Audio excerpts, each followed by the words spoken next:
on n'utilise pas les flashs dans une soirée. Ça coupe tous les vibes, ça embête même les DJ, ça embête l'organisation, ça embête les gens. Salut, ça va, c'est Michel, je suis colombien, j'habite à Paris, je travaille dans le marketing et je suis mannequin aussi. J'ai fait déjà des soirées techno quand j'habitais dans mon pays, mais ça a été à Paris que j'ai rencontré vraiment la vibe, grâce à mes amis, à des soirées techno que j'ai bien aimées. Et voilà, c'est là que je me dis que c'est pour moi, que c'est ma vibe, que c'est tout à fait mon style et que j'ai rencontré certaines façons de m'exprimer correctement.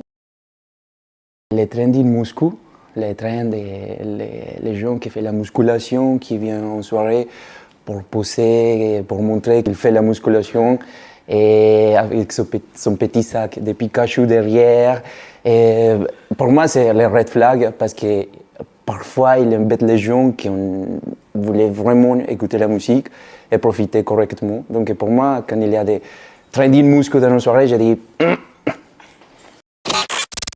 la bienveillance, c'est-à-dire les bons vibes, les gens qui sont gentils et les gens qui ne se poussent pas, un bon environnement, que tu es avec tes amis, avec des gens qui tu peux faire confiance et que les gens peuvent faire confiance sur toi. Je pense que c'est important ça. Prends soin de toi, prends soin de tes amis et pas crier. Pour moi, les gens qui crient, les gens qui sifflent dans la soirée, c'est embêtant pour les autres et pour les DJ et les gens qui poussent. Et tu peux passer à côté des gens sans pousser, tu peux toucher un peu dans l'épaule et dire excusez-moi. Mais c'est le respect dans les autres, c'est le plus important.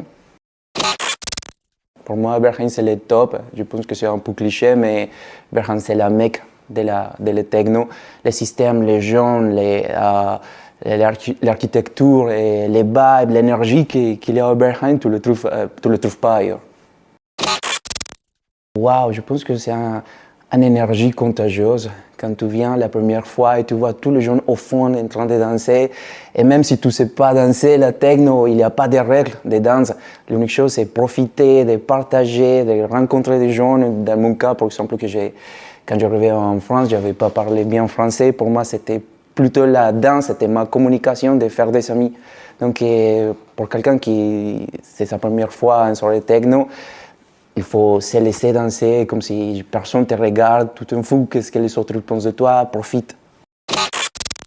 Je pense à rien, je pense beaucoup à la musique, à les vibes de la musique, à danser correctement et voilà, pas forcément rien de spécial. Mon dernier after, c'était trop bien, j'ai sorti en soirée et je suis rentré avec un de mes meilleurs amis, il a playé du piano et c'était tellement beau que ça m'a relaxé complètement. Et un before et after, c'est aussi rejoindre mes amis, dîner, prendre quelques verres et après sortir tous ensemble et voilà, c'est top. Oh, prendre un café, un gros café, un douche chaud, un petit massage aux pieds et dormir tout le lendemain. Ça m'est arrivé déjà justement il y a quelques semaines. Des garçons qui tu es un torse nu, qui viennent te toucher parce que tu fais la musculation et qu'après il te dit bah je suis pas homo mais parfois je me demande écoute je te demande pas si tu es homo, ça m'intéresse pas du tout, laisse-moi danser. Je pense que même ça veut dire rien que tu es un torse nu. Et je pense que c'est un peu embêtant, ça ne donne pas la liberté de te toucher. Après, il y a certaines façons de pratiques physiques que ça peut être mignon, mais pas forcément toucher explicitement. Mais il faut respecter les gens. Boris Bolinski, je t'aime bien, je t'adore depuis la première fois, tu le souviens. C'est Future 666 et c'est un groovy que c'est tout à fait mon style à moi. Et mon dernier DJ que j'ai découvert récemment, c'était Bourse. J'ai rencontré à la dernière soirée de Babcock et c'était vraiment top, que je suis fan et j'espère danser dans ton côté, dans tous les événements où je suis avec toi.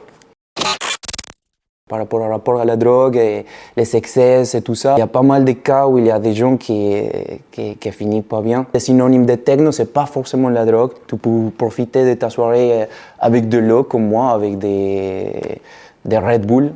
Pas forcément la drogue, donc la question c'est si tu as besoin de quelque chose de plus pour soutenir la soirée. Je suis plutôt pro de les safe raving et je ne peux pas dire que jamais j'ai testé quelque chose, ça m'est arrivé, mais plutôt je fais le sail raving et j'essaye de le partager avec mes amis ou les gens que je sais qu'ils prennent des choses. Je peux vous montrer qu'on peut soutenir la soirée même avec de l'eau. Je sais que c'est un peu plus difficile, mais quand tu es en bonne compagnie, c'est plus pratique. Ça peut arriver. Moi, j'aime bien filmer. Moi, j'adore me filmer avec mes amis en train de danser, avec des gens que je rencontre et qui dansent bien. J'aime bien me filmer, mais pas tout le temps. Parfois, ça peut être très embêtant. En plus, avec des flashs, on n'utilise pas les flashs dans une soirée. Ça coupe tous les vibes, ça embête même les DJ, ça embête l'organisation, ça embête les gens. Donc, des photos, à un certain moment, mais pas toute la soirée. C'est pas nécessaire de filmer toute la soirée ou tous les sets de les DJ. Venez à danser à tous les soirées que Groove et Raw et Dystopia organisent parce que c'est vraiment top, c'est le vrai techno intimiste et voilà.